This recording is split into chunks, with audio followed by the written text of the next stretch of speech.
In this video, we will go over the software options for programming an Arduino. We get a lot of questions from teachers about this, particularly when it comes to what you need to install, whether you need administrator access on the computer, and how students can save and access their work. If you are an individual user working on a single home computer, then this video does still apply to you, but you might not have to worry about some of those things as much as a teacher would in a classroom environment with multiple students and multiple computers. To get started, go to the official Arduino website at arduino.cc and then click Software in the top menu. Here you will see options for both programming the Arduino online and downloading the desktop software. We'll look at the desktop software first. IDE stands for Integrated Development Environment. That just means it is the environment in which you're going to write your Arduino code and then upload it to your Arduino. There are multiple download options for different operating systems over here on the right, but you are going to need permission to install a program on the computer to use these, so you might need to check with your school's IT staff to see if you have the ability to do that or if they can do it for you. You might get a prompt to donate money when you click on the download button and have to go through a couple cycles of clicking just download, but then ultimately you will get the downloadable file that you can then install on your computer. Once you have installed and opened the IDE, you should see a window like this where you can type to write a program and edit the code and save the program locally on this computer. The big advantage of this approach is that it does not require an internet connection after the initial installation. You just need a direct connection between your computer and the Arduino with a USB cable, which we cover in the previous video in this tutorial series, but no internet connection is required to save or upload the code. The potential disadvantage is that since the code is saved locally on just one computer, that could create a problem if multiple students are sharing a computer or switching computers between classes instead of each student having their own computer where they can save their code. So if you have a laptop cart and students might not get the same number laptop each time, or you're sharing computers in a library, then it might be better to use the web editor where students can have their code saved in the cloud and can access it from any computer. So we will talk about that option in a minute. One more thing I want to note here with the desktop software, a common mistake people make is forgetting to select the board from this drop-down menu up here. So if you try to upload code without having a board selected, you're going to get an error message. You need to click this drop-down menu, and this might look a little different on a Mac. I am recording this on a Windows computer, but you should see an option here for the Arduino board you have plugged into one of your computer's USB ports. Make sure you have that selected, and then the board name will show up here instead of just saying select board. Make sure you do that before you try to upload the code, or you are going to get an error message.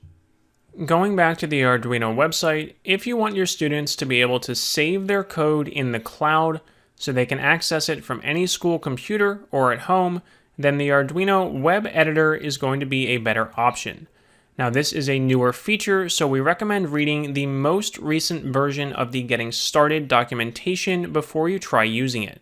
For example, when we are recording this video, this Getting Started link takes you to a page that redirects you to a new page for the Cloud Editor, which is replacing the older Web Editor. That page mentions two important things you will need to take into account if you want to use the Cloud or Web Editor. One is that you need to install something called the Cloud Agent. This is a plugin that allows your browser to access USB devices, so what you need to physically upload the code to your Arduino. So even though the programming and saving of the programs is all done online, you will still need permission to install something on the computer initially, and you might need to check with your school's IT department about that if you don't have administrator access to do it yourself. Your students will also need to create their own Arduino accounts on the Arduino website so they can save their code individually with their own account. So creating student accounts, whether they have their own email addresses they can use, remembering passwords, all of that stuff is, again, another can of worms that you may need to address with your school's IT department. But again, the main advantage here is that once you have done both of those things, all of the students' code will be saved in their online account and they can access it from any computer. Once you have installed that plugin and created an account, then you can click Code Online to open the web editor. This looks similar to the desktop IDE, but again, it is something they are possibly updating a little more frequently, so you might see something like this pop up here about trying a new version of the editor that has a slightly different version of the interface. The basic idea is still the same as the desktop IDE, where you have an area where you can type to edit the code, and then also a menu up here at the top to select the board that you are connected to. But again, since this interface can change more frequently, we don't want to give you a complete walkthrough of it in this video, since what you see might be a little different. We recommend reading the complete, most recent Getting Started guide on the Arduino website to familiarize yourself with the cloud or web editor. Many teachers ask, what if I have Chromebooks? And you can program an Arduino with a Chromebook, but this is another place where you will need to refer to the most recent official Arduino documentation to get the most up-to-date instructions. As of when I am recording this video, they have a note here that the new Arduino Cloud for Chromebook app is replacing a previous version of the Chrome app. There is also a note further down the page that says it is important if you are doing this for the first time. There are some additional first-time setup steps you need to go through. So again, depending on when you are watching this video, the current instructions on the Arduino website might be different from what you see here, so don't follow what you see on the screen here. Just go do a Google search for the Use Arduino with Chromebook page and follow the most up-to-date instructions. So to summarize, the main advantage of the desktop IDE is that it does not require any internet connection to run after the initial installation. But again, the disadvantage is that the files are just saved on one computer locally, which could be a problem if students are swapping computers. The main advantage of the web editor is that the files are saved in the cloud, so students can access them from any computer. But you still do need administrator access here to install a plugin, and students have to create their own accounts on the Arduino website to save the files. So there is no right or wrong answer for which one of these is better. It really depends on your classroom, your computers, and the IT situation at your school.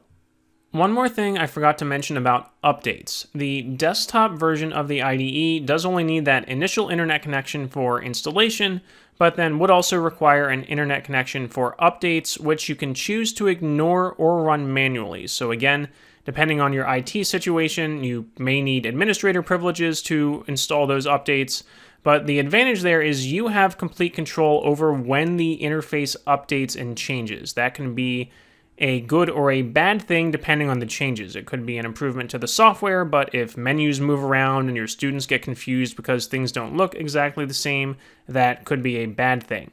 Conversely, with the web editor, this always updates automatically to the most recent version, but as we saw, that can potentially be confusing if there's a major user interface overhaul and buttons move around. So even if there were overall improvements, that could create some confusion if students come back to the software and it doesn't look the same as what they are used to. So again, there is no right or wrong answer there. It really depends on what you want for your classroom. The pro for the web editor being that you don't have to deal with updates, but the con being that you don't have as much control, whereas with the desktop editor, you can choose when to install the updates, and if you want, you can just leave it at a fixed version so you always know exactly what the interface is going to look like without any surprise changes to the UI. Ultimately, remember that this video is recorded at a fixed point in time, so you need to check the Arduino website for the most up-to-date information and versions of their software.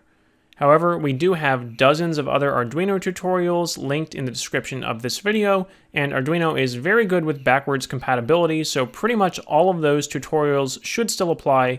You can check them out, along with many of our other science and engineering projects on our YouTube channel and our website, www.sciencebuddies.org.